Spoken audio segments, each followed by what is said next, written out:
we see about the topic switch statement in Java programming subject. So what is switch statement?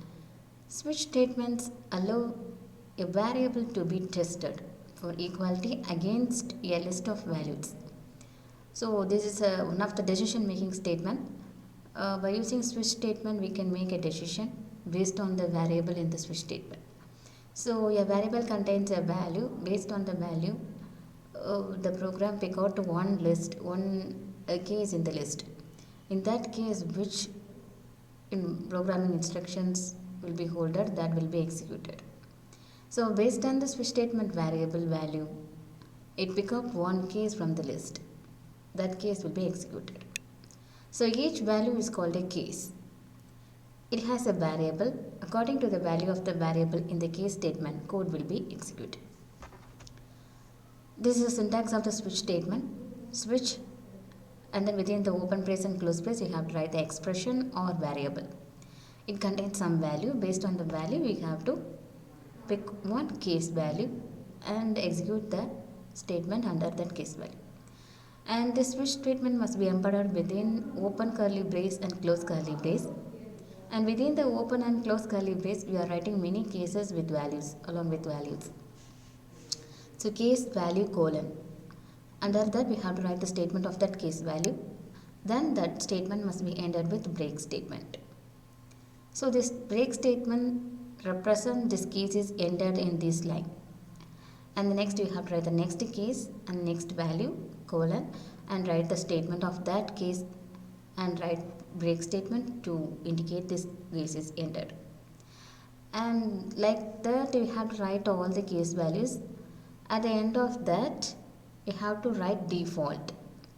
So this is optional one. No need to write this default in your program. So optionally we may write it default statement. In the default statement we no need to give any value because this default statement must be executed at the end of the switch statement compulsorily. So in the default statement also contains some statement. So that is executed compulsory when this switch statement is ended. And next one, rules of switch statement. The variable used in the switch statements can only be integer, convertible integer, strings and enums. So there must be belongs to those variables. You can have any number of case statements within the switch statement. So within the switch statement we may have many case statements. It has no limited. Each case is followed by the value to be compared and a colon. So each and every cases must be followed by the value. That value is compared by the switch variable value, and that case must be ended with the symbol colon. And the next line, the value for a case must be the same data type as the variable in the switch.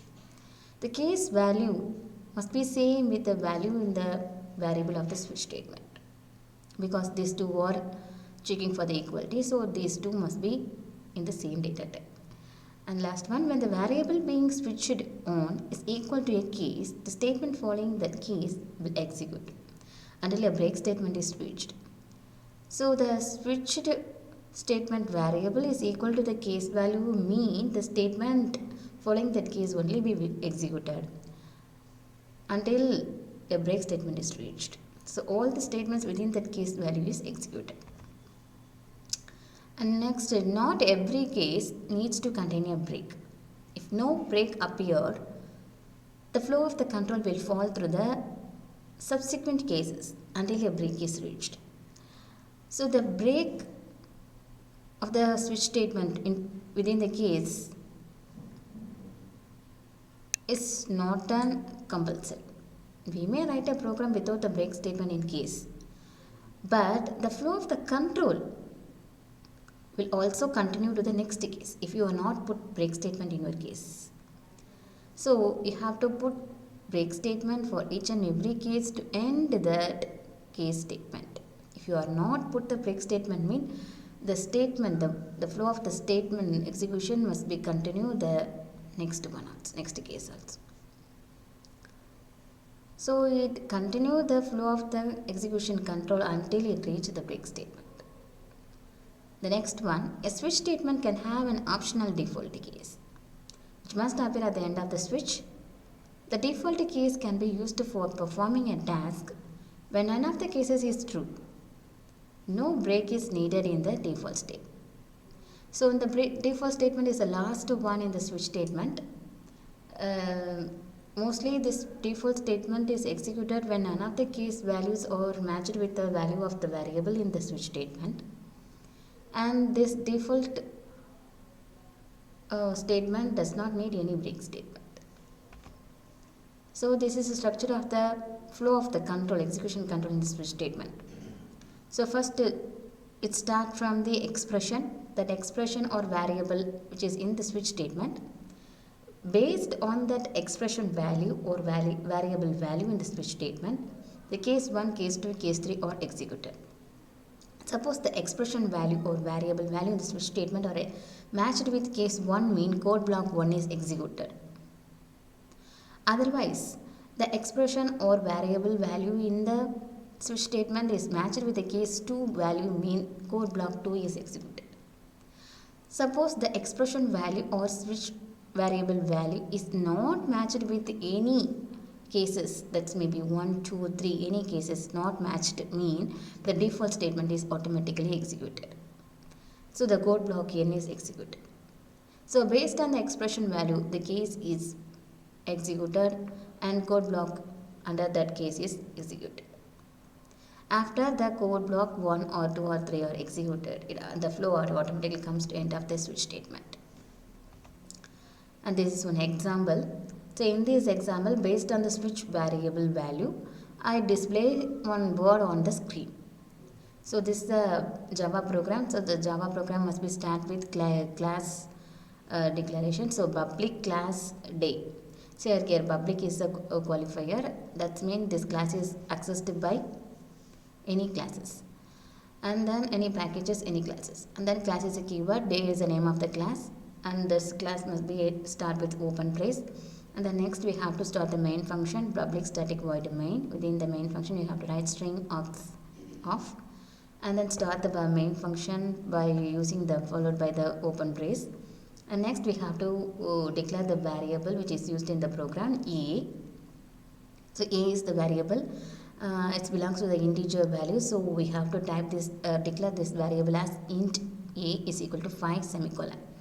So in this variable declaration, I initially assign one initial value to that variable a. So now the a value is 5. The next I start the switch statement by using the keyword switch. And within the open and close braces, I have to write the variable name a. And the switch statement is started with the open brace. It's followed by cases. So the case is written as like that, case space, the one is the value. And after that you have to write colon. And the next line we have to write the statement of the case. System.out.println. Within the double quotation I write number 1 is Monday. So if the a value is 1 mean I can get the output 1.Monday in my screen. And this statement is ended with break. And this case statement is ended with break statement, break semicolon. And next I have to write the case 2, case 3, case 4, case 5. And finally, I have to write default statement, system.out.println, all are done, break. And in this statement, I have already assigned the value 5 to that variable a. So the variable a is matched with any case value. Yes, the variable a is matched with case 5 value. So case 5 and a is equal to 5, so these two are matched. So case under the statement in the case 5 is will be executed. So I can get the output 5.Friday for this program. And all are done. Because in default statement I have write all are done. So it defaultly printed in my screen whether the cases are matched or not matched. But in this program the case 5 is matched with the switch variables. So Friday is printed and also all are done. The default statement also printed. Thank you.